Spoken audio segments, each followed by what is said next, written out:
Olá, amados, graça e paz. Aqui é a Catiane Lins, do Ministério Vida.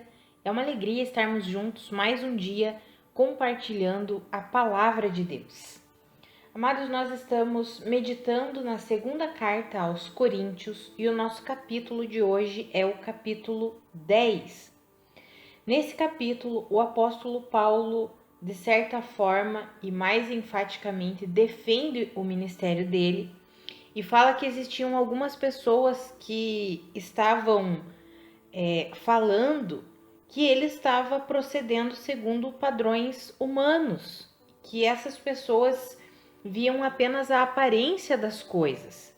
E aí ele diz: olha, eu não quero que vocês ouçam, levem em consideração o que alguns aí em Corinto estão dizendo, porque eles dizem que eu sou audaz nas minhas cartas, mas que pessoalmente eu sou uma pessoa desprezível, que não impressiona. Eu não gostaria de ter que ser audaz da mesma forma que eu tenho sido nas cartas, eu não gostaria de ter que ser pessoalmente, mas se assim for necessário, eu serei. E aí ele diz que algumas pessoas estavam se vangloriando de si mesmas, estavam recomendando a si mesmas, e ele diz assim: nós não fazemos isso.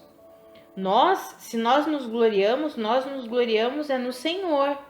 E aquilo que nós falamos a respeito do nosso ministério é aquilo que de fato nós fazemos.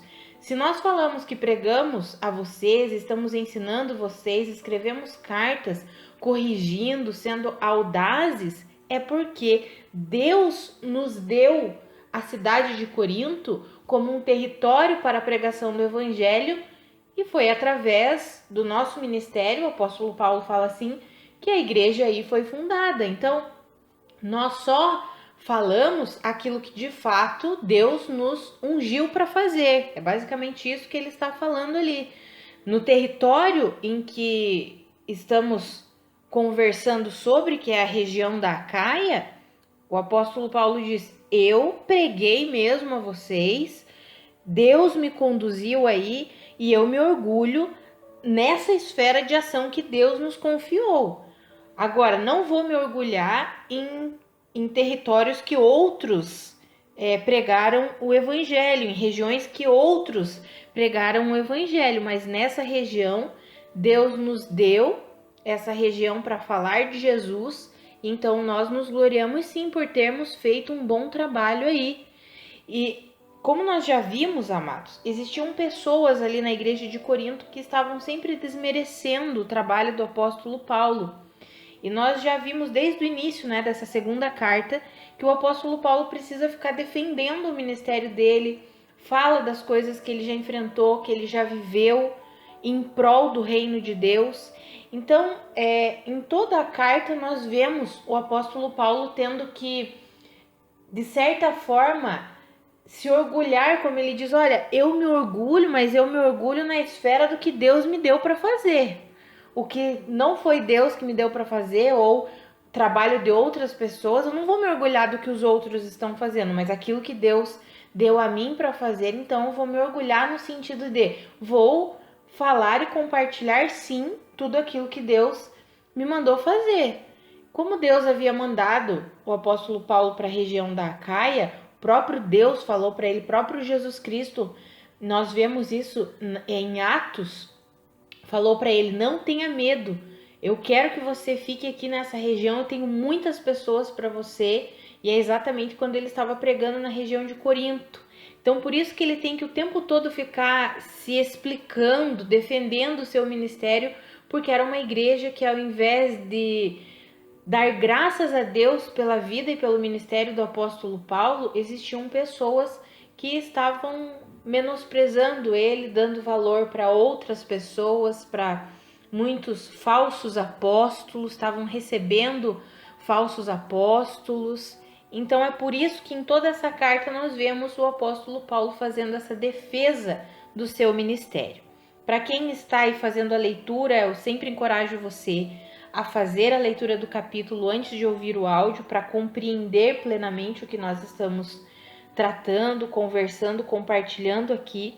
Então, se você já leu o capítulo, você já está a para e ciente de tudo isso que nós estamos compartilhando, né? Realmente o apóstolo Paulo está ali fazendo uma defesa do ministério dele. Mas eu quero compartilhar 3 versículos com vocês, amados, que são palavras extraordinárias, é uma explicação. Ele diz assim, ó, alguns acham que nós procedemos segundo os padrões humanos. E aí ele vai dizer que ele não está procedendo segundo os padrões humanos. E ele faz essa declaração, que são dos versículos 3 ao 5. E nós podemos extrair muitas e muitas lições para nós. Então eu quero ler com você, capítulo 10, versículos 3 ao 5. Está escrito assim: Pois embora vivamos como homens, não lutamos segundo os padrões humanos. As armas com as quais lutamos não são humanas. Ao contrário, são poderosas em Deus para destruir fortalezas. Destruímos argumentos e toda pretensão que se levanta contra o conhecimento de Deus, e levamos cativo todo pensamento para torná-lo obediente a Cristo. Amados, veja que extraordinário essa passagem que nós acabamos de ler. O apóstolo Paulo está falando assim, olha, ali no versículo 2, no final do versículo 2, ele fala, né, que alguns homens achavam que eles estavam procedendo segundo os padrões humanos. E aí ele vem com essa declaração extraordinária, olha, embora nós vivamos como homens, como seres humanos, nós não lutamos segundo os padrões humanos. As armas que nós usamos, elas são espirituais, são armas que são poderosas em Deus para destruir fortalezas.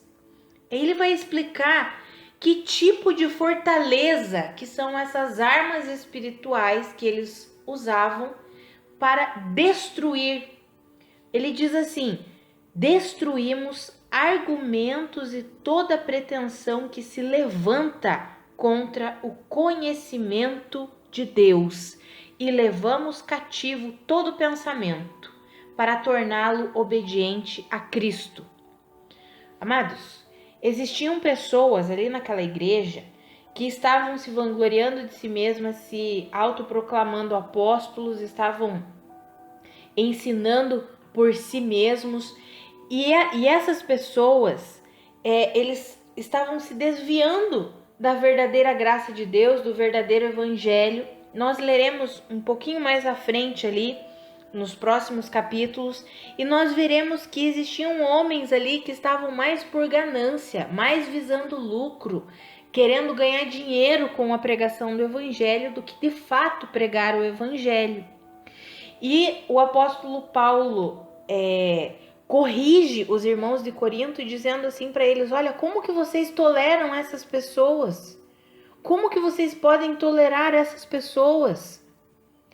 A mim vocês limitam o amor que vocês têm por mim, sendo que vocês viveram comigo, me conhecem, mas a essas pessoas aí vocês estão tolerando. Então o apóstolo Paulo é rude de certa forma, não rude, mas assim, bem direto com os irmãos ali. Como que vocês podem tolerar todo tipo de ensino e desprezar o ensino que vem de mim, sendo que vocês me conhecem, conviveram comigo, sabem que de fato eu prego o evangelho, sabem que Deus me chamou para isso? Como tinham esses homens, e eles estavam falando que o apóstolo Paulo vivia como simplesmente o mundo vive, aí o apóstolo Paulo vem dizer assim, não, nós não vivemos assim. Apesar de vivermos como seres humanos, nós não lutamos, ou seja, nós não enfrentamos a nossa vida com o padrão humano, usando armas meramente humanas. Nós vivemos segundo o padrão espiritual, usando armas espirituais. Usando essas armas que vêm de Deus, nós destruímos as fortalezas, destruímos pretensão e argumento que se levantam contra o conhecimento de Deus. Amados, o intuito dos falsos ensinos, o intuito do inimigo quando ele utiliza pessoas no meio da igreja, isso é triste porque isso estava acontecendo no meio da igreja, nós vemos isso acontecendo hoje no meio da igreja. O inimigo, o diabo, utilizando pessoas para viver e pregar um evangelho, mas que a vida e a palavra que é pregada vão contra o conhecimento de Deus. É por isso que nós precisamos nos render ao Senhor e usarmos as armas espirituais que o Senhor nos dá. Para quê? Para combater, para destruir essas fortalezas.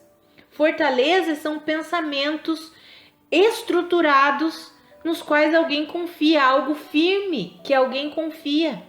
E nós temos vivido um tempo muito parecido aqui com o que estava acontecendo na igreja de Corinto.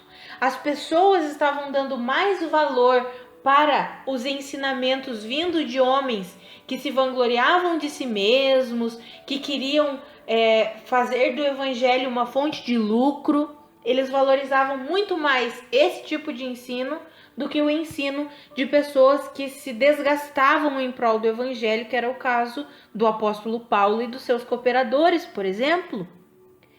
Amados, nós precisamos estar firmes no Senhor, assim como o apóstolo Paulo, para nós termos e usarmos as armas que Deus nos dá para destruir essas fortalezas.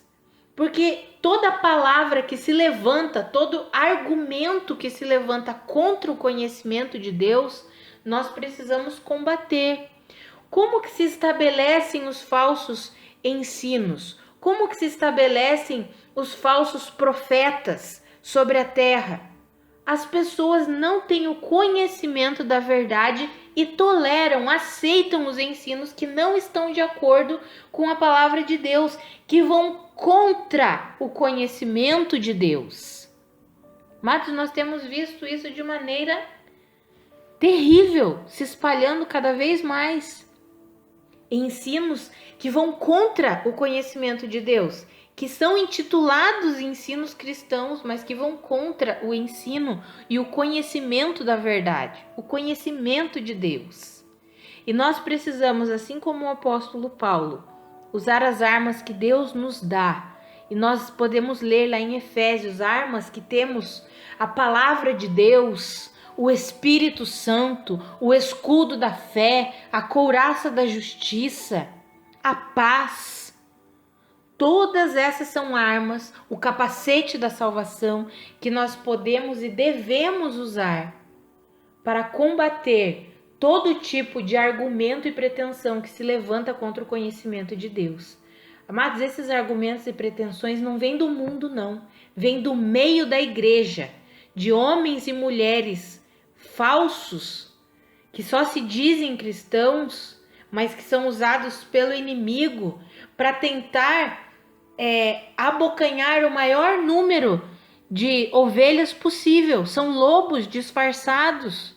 E nós precisamos, amados, nos render ao Senhor, render o nosso coração ao Senhor, para que nós tenhamos a ousadia, o poder e a capacidade que vem do Senhor para destruir toda fortaleza, para destruir todo argumento, para destruir toda pretensão que se levanta contra o conhecimento de Deus, contra a verdade de Deus. Por isso que nós estamos aqui meditando nessas cartas, estudando essas cartas, crescendo no conhecimento da verdade, para que nós não sejamos enredados por falsos ensinos, para que nós não sejamos enredados por ensinos que diminuem, que extraem o poder de Deus. Amados, tem muitos ensinos por aí se dizendo cristãos, mas que colocam o poder na capacidade própria. Muitos ensinos aí se dizendo cristãos, mas que usam a graça de Deus para defender a libertinagem. Muitos ensinos que se dizem cristãos, mas que provêm de lábios arrogantes, presunçosos, soberbos. Sabe, amados, que eu e você tenhamos sempre o nosso coração rendido ao Senhor, para que nós sejamos fortalecidos e capacitados por Ele a usarmos as armas de Deus. Ainda que nós vivamos como homens, mas que eu e você possamos usar as armas de Deus para destruir fortalezas, argumentos e pretensões que se levantam contra o conhecimento de Deus e levarmos o nosso pensamento sempre cativo ao Senhor. Olha o quanto a nossa mente é importante, a forma com que nós pensamos, com que nós vemos todas as coisas. Que o Senhor nos ajude a mantermos a nossa mente sempre obediente a Cristo, os nossos pensamentos cativos no Senhor. Que nós não tenhamos uma mente dividida, uma mente duvidosa, que uma hora crê, outra hora não crê, uma mente que uma hora está com Cristo, outra hora não está, mas que eu e você tenhamos uma mente cativa, pensamentos cativos e obedientes a Cristo Jesus. Vamos orar? Pai, muito obrigada pela tua palavra. Pai, muito obrigada pelo teu ensino. Pai, eu oro pela minha vida e pela vida dos meus irmãos, para que o Senhor nos ajude e nos fortaleça a viver a nossa vida, mesmo vivendo como seres humanos. Pai, nós sabemos que nós já somos seres espirituais. Nós nascemos de novo por meio de Cristo Jesus e queremos viver por meio do seu Espírito. Queremos lutar usando as armas do Espírito, as armas que vêm do Senhor. Pai, nos ajuda, Senhor, a destruir toda fortaleza, toda pretensão, todo argumento que vem contra o Senhor, contra a sua verdade. Nos ajuda a manter os nossos pensamentos cativos e obedientes ao Senhor e à sua verdade, Pai. Nos ajuda a vivermos assim, firmados na rocha genuína, que é Cristo Jesus. Senhor, nos guarda de toda cilada do inferno, Pai. Nos livra de toda cilada do inferno e nos ajuda a nos manter firmes no Senhor, em nome de Jesus. Amados, que a graça e a paz de Cristo sejam multiplicadas sobre a sua vida. Um grande abraço e até amanhã.